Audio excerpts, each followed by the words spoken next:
Services ہسپتال میں house job کے دوران میری گائنی کی روٹیشن چل رہی تھی۔ اس رات میری لیبر روم میں ڈیوٹی تھی۔ جن لوگوں کو ٹرشری کیئر گورنمنٹ ہسپتالوں کے لیبر روم قریب سے دیکھنے کا اتفاق ہوا ہو، ان کو علم ہوگا کتنی افراتفری کا عالم ہوتا ہے۔ مریض بہت زیادہ ہوتے ہیں اور ان کو مینج کرنے کے لیے ڈاکٹرز محدود تعداد میں ہوتے ہیں۔ کسی غلطی کی کوئی گنجائش نہیں ہوتی، ذرا سی بھی نہیں ہوتی۔ صبح مارننگ میٹنگ ہونا ہوتی ہے جس میں ہیڈ آف دی ڈپارٹمنٹ کے سامنے بیچ سینئر نے ایک ایک مریض کی تفصیلاً کیس ہسٹری اور اپنی مینجمنٹ بیان کرنی ہوتی ہے۔ یہ بھی ایسی ہی ایک رات تھی۔ ہمارے یونٹ کا ایمرجنسی ڈے تھا۔ ایک پر ایک مریض آئے جا رہے ہیں۔ کسی ڈاکٹر کو پانی بھی پینے تک کا ہوش نہیں تھا۔ معمول سے زیادہ ہی رش تھا۔ اتنے میں اچانک لیبر روم کے داخلی دروازے پر شور سا اٹھا اور اگلے ہی لمحے ایک سٹریچر نمودار ہوا جس کو ہسپتال کا عملہ لے کر آ رہا تھا۔ سٹریچر پر خون کا تالاب تھا۔ اس خون کے تالاب میں ایک عورت پڑی تھی، ساتھ ایک اور بدحواس خاتون تھیں۔ مریض کو فٹافٹ بیڈ پر شفٹ کیا گیا۔ ہسٹری لینے کے لیے میں ساتھ آنے والی خاتون کی طرف متوجہ ہوئی کہ بتلاؤ تو صحیح، کیا بیتی ہے مریض کے ساتھ، ہوا کیا ہے؟ لیکن یہ کیا؟ وہ تو پٹھان خاتون تھی، اردو سے نابلد۔ وہ پشتو زبان بولیں، ہم اردو۔ ان کو اردو نہیں آتی؟ ہم میں سے کسی کو بھی پشتو نہیں آتی تھی۔ 15 منٹ اسی مغزماری میں بیت گئے۔ جان بچانے کے لیے قیمتی وقت ہاتھ سے سرکتا جا رہا تھا۔ مریضہ بے ہوش تھی۔ مریضہ کو خون روکنے کے لیے ایمرجنسی میں انجیکشن تو لگا دیے گئے، اب اس کے بعد کیا کریں؟ جب تک پتہ ہی نہیں مریضہ کے ساتھ بیتی کیا ہے، علاج کا اگلا لائحہ عمل کیسے طے ہو۔ مریضہ کے ساتھ والی خاتون کو بمشکل اشاروں سے سمجھایا گیا کہ مریضہ کے شوہر کو یا کسی اور کو بلا دیں جس کو اردو آتی ہو۔ وہ اشاروں میں کچھ بتانے کی کوشش کر رہی تھی لیکن بالکل بھی اندازہ نہیں ہو پا رہا تھا کہ کہنا کیا چاہ رہی ہے۔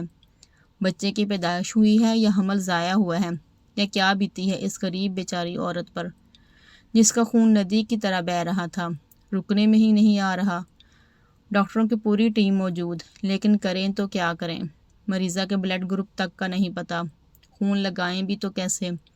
ایمرجنسی میں بلڈ بینک سے او نیگیٹو بلڈ کا ایک بیگ ملا جو اسے لگا دیا گیا۔ گرتے ہوئے بلڈ پریشر کو سنبھالا دینے کے لیے ڈرپیں چڑھا دی گئیں۔ ساتھ والی خاتون باہر سے مریضہ کے شوہر صاحب کو بلانے گئی ہوئی تھیں، جو ساتھ تو آئے تھے لیکن اب گدھے کے سر سے سینگ کی طرح غائب۔ ڈاکٹرز کی ٹیم مریضہ کی جان بچانے کے لیے ادھر سے ادھر بھاگ رہی ہیں۔ بلڈ بینک والوں کو فون پر فون کیے جا رہے ہیں۔ ایک کال پر ایس آر صاحبہ بھی 5 منٹ کے اندر پہنچ آئیں۔ نہیں ہیں تو مریضہ کے گھر والے نہیں ہیں۔ بمشکل خدا خدا کر کے آدھے گھنٹے کے بعد شوہر صاحب تشریف لائیں۔ وہ بھی پٹھان تھے، لیکن یہ شکر ہے ان کو اردو آتی تھی۔ ان سے ہسٹری لینے سے علم ہوا کہ گھر میں بچے کی پیدائش دائی کے ہاتھوں ہوئی تھی، جس کے بعد سے بلیڈنگ ہے کہ رکنے میں نہیں آ رہی۔ اپنی طرف سے بیوی کو ہسپتال میں لا کر اپنا فرض ادا کر دیا تھا۔ اس ساری مصیبت میں وہ تھک گئے تھے، لہٰذا چائے پینے تشریف لے گئے تھے۔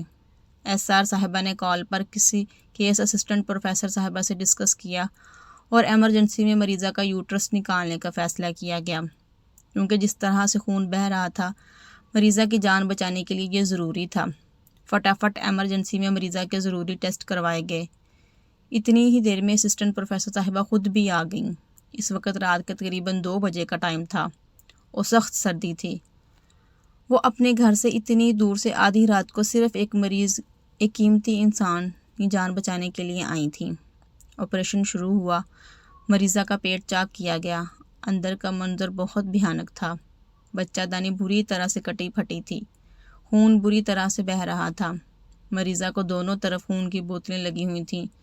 بمشکل بچہ دانی کو نکالا گیا، لیکن یہ کیا، خون پھر بھی نہیں رک رہا تھا۔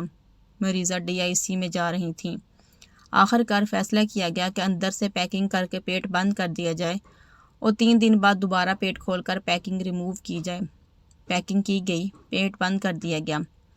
جتنا خون مریضہ کا ضائع ہو چکا تھا اس کو ریپلیس کرنے کے لیے خون کی بوتلیں لگائی جاتی رہیں۔ مریضہ کو ICU شفٹ کرا دیا گیا۔ ساتھ ساتھ FFPs جو خون جمانے والے خلیوں پر مشتمل ہوتا ہے بھی دیے گئے، اور اگلے دن شام کو مریضہ ہوش میں آ گئی۔ یہ ایک معجزہ تھا۔ جس حالت میں مریضہ کو لایا گیا تھا اس کے بچنے کے کوئی چانسز نہیں تھے، لیکن قابل ترین اور مخلص ڈاکٹرز کی کاوش نے یہ معجزہ کر دکھایا تھا۔ اگرچہ مریضہ بہت نڈھال تھی لیکن زندہ بچ گئی تھی، زندگی کی طرف لوٹ رہی تھی۔ 3 دن بعد دوبارہ پیٹ کھول کر پیکنگ ریموو کی گئی، تب تک اندر سے بلیڈنگ رک گئی تھی۔ چند دن بعد مریضہ جب مکمل صحت یاب ہو گئی تو اسے ڈسچارج کر دیا گیا۔ مریضہ 6 بچوں کی ماں تھی۔ تمام بچوں کی پیدائش گھر میں ہوئی۔ آخری بچے کی پیدائش کے دوران یہ کمپلیکیشنز ہوئیں کہ بچہ بریچ تھا، جس کو عام زبان میں الٹا بچہ کہتے ہیں۔ دائی صاحبہ نے گھر پر ہی ڈیلیوری کرنے کے چکر میں پتہ نہیں کیا کیا تکنیکس استعمال کیں کہ مریضہ موت کے دہانے میں پہنچ گئی۔ اللہ کی مہربانی اور قابل ترین گائنیکولوجسٹ کی ٹیم نے ایک ماں کو مرنے سے بچا لیا۔ مائیں بہت قیمتی ہوتی ہیں، ماؤں کو مرنا نہیں چاہیے۔ اس رات لیبر روم میں موجود ڈاکٹرز کی ٹیم نے جو مسلسل بھاگ دوڑ کی ایک جان بچانے کے لیے، اس کا مریضہ کے گھر والوں کو بھی علم تک نہیں۔ وہ باہر بیٹھے تھے، ان کا کام تھا تو بس اتنا کہ ان کو بلڈ گروپ بتا دیا گیا تھا اور انہوں نے اس بلڈ گروپ کے 2 ڈونرز بلوا دیے۔ باقی کے بلڈ بیگز بھی ہسپتال کے اندر سے ارینج کیے گئے۔ جب آپ اپنے کسی پیارے کو ایمرجنسی میں ہسپتال میں لے کر جاتے ہیں تو آپ کو نہیں علم ہوتا کہ اس کی جان بچانے کے لیے کون سے گمنام لوگ اپنا کام کر رہے ہوتے ہیں، جن کو آپ جانتے ہی نہیں ہوتے، لیکن ان کی بس یہی ایک کوشش ہوتی ہے کہ وہ آپ کے پیارے کی جان بچانے کے لیے جو کچھ کر سکتے ہیں کر گزریں۔ سب سے بڑی بات یہ ہے کہ بچے کی پیدائش گھر میں کروانے سے ہمیشہ گریز کریں۔